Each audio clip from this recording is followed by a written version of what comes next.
America की दिग्गज banking संस्था जेपी मॉर्गन चेज एक बार फिर बड़े कानूनी विवाद के केंद्र में है।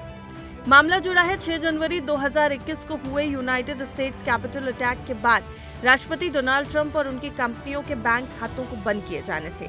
बिजनेस न्यूज रिपोर्ट्स की माने तो बैंक ने हालिया अदालती फाइलिंग में स्वीकार किया है कि फरवरी 2021 में ट्रंप और उनकी कई हॉस्पिटैलिटी कंपनियों को नोटिस भेजकर बैंकिंग रिलेशंस खत्म करने का फैसला किया गया था। ये खुलासा उस $5 अरब के मुकदमे के बाद सामने आया जो ट्रंप ने पिछले महीने मियामी की राज्य अदालत में बैंक और उसके सीईओ जेमी डिमॉन के खिलाफ दायर किया था।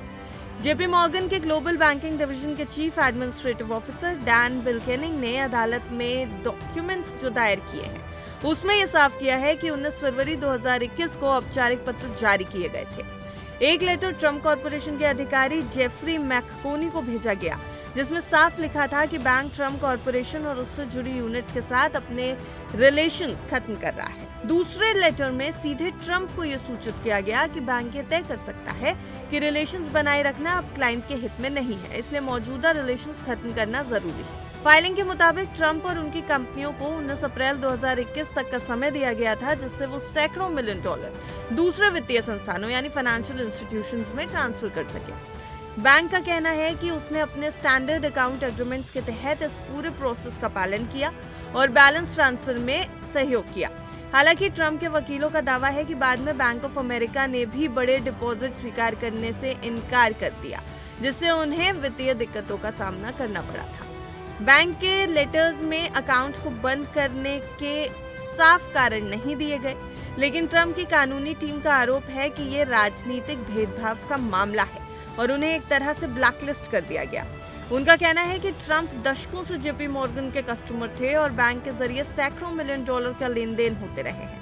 मुकदमे में ट्रेड लिबेल, फ्लोरिडा के अनुचित और धोखाधड़ी वाले व्यापार प्रथाओं कानूनों के उल्लंघन, सद्भावना और निष्पक्ष व्यवहार के निहित अनुबंध के उल्लंघन जैसे आरोप लगाए गए और जूरी ट्रायल की मांग भी की गई है। दूसरी तरफ जेपी मॉर्गन का कहना है कि उसके पास अनुबंध के तहत अकाउंट को बिना कारण भी बंद करने का अधिकार है, बशर्ते 30 दिन का लिखित नोटिस दिया जाए। बैंक की policies anti money laundering, anti terrorism, सरकारी प्रतिबंधों और नियामकीय अनुपालन पर आधारित है, ऐसा जेपी मॉर्गन बैंक ने कहा।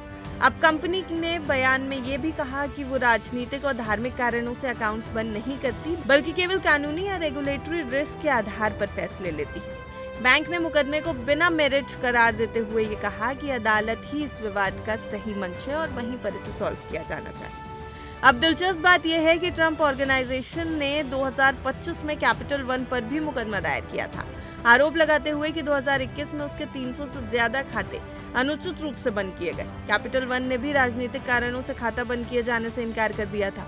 अब ये मामला सिर्फ एक बैंकिंग विवाद नहीं रहा, बल्कि अमेरिका में तथाकथित डी बैंकिंग और राजनीतिक पक्षपात के आरोपों पर बड़ी बहस बन चुका है। अदालत में ये तय जरूर होगा कि ये फैसला महज जोखिम प्रबंधन था या फिर सच में राजनीतिक विचारधारा के टकराव का एक परिणाम था। वैसे आपको क्या लगता है? कमेंट बॉक्स में अपनी राय जरूर बताइए।